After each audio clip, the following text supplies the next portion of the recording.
भीषण भूकंप के बाद म्यांमार में रेस्क्यू ऑपरेशन जारी, मलबे के नीचे दबी जिंदगियों को निकालने के लिए अभियान। 24 घंटे में 15वीं बार हिली म्यांमार की धरती, आज फिर महसूस हुए झटके, रिक्टर पैमाने पर 4.3 मापी की तीव्रता। प्रधानमंत्री मोदी ने म्यांमार के जनरल से फोन पर बात की, भूकंप से हुई मौत पर संवेदना व्यक्त की, हर संभव मदद का दिया भरोसा। म्यांमार भूकंप में मरने वालों का आंकड़ा बढ़ा, अब तक 1000 से ज्यादा लोगों की मौत, 1700 से ज्यादा लोग घायल।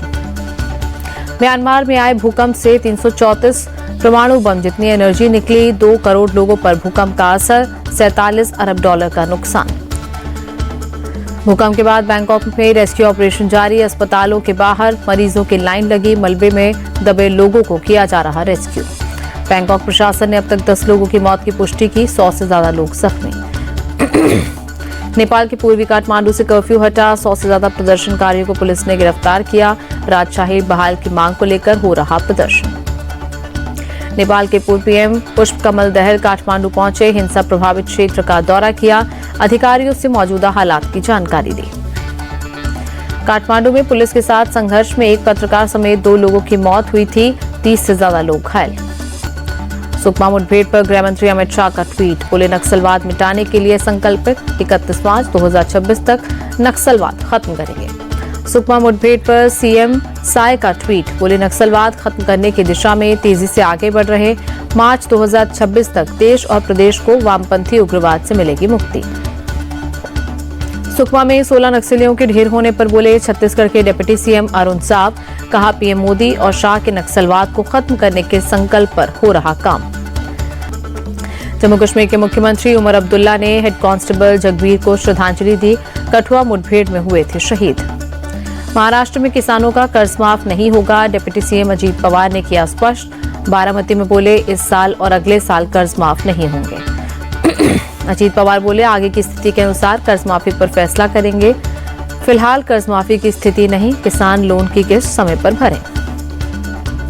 नीतीश कुमार को लेकर जेडीयू नेता राजीव रंजन बोले विकसित बिहार का संकल्प नीतीश की अगुवाई में पूरा होगा, जनता का आशीर्वाद नीतीश के साथ है। 30 मार्च को नागपुर और छत्तीसगढ़ के दौरे पर जाएंगे पीएम मोदी, कई विकास परियोजनाओं की सौगात देंगे। दिल्ली के मंत्री मनजिंदर सिंह सिरसा ने धौलाकुआं से महिपालपुर तक निरीक्षण किया, विधायक कैलाश गहलोत में रहे मौजूद, अधिकारियों को दिए दिशा निर्देश।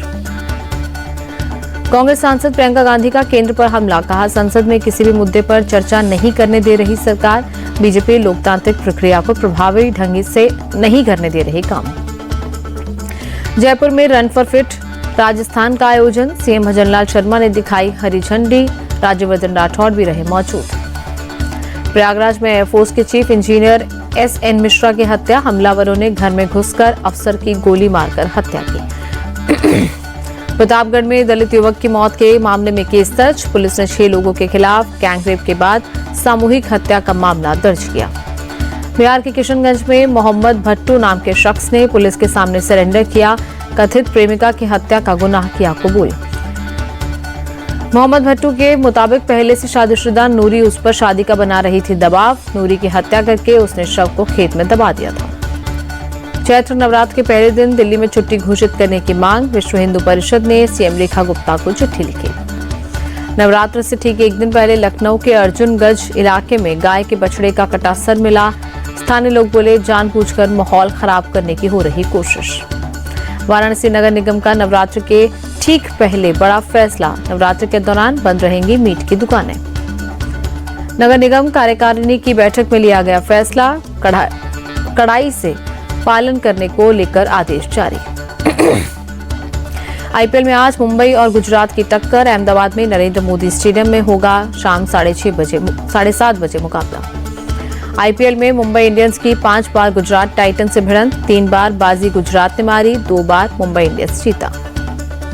अहमदाबाद के नरेंद्र मोदी स्टेडियम में रोहित शर्मा की जबरदस्त तैयारी, मैच से पहले प्रैक्टिस सेशन में लगाए लंबे सिक्स। आईपीएल में आरसीबी की लगातार दूसरी जीत, सीएसके को 50 रनों से दी शिकस्त, 2 जीत के साथ पॉइंट्स टेबल में टॉप पर काबिज।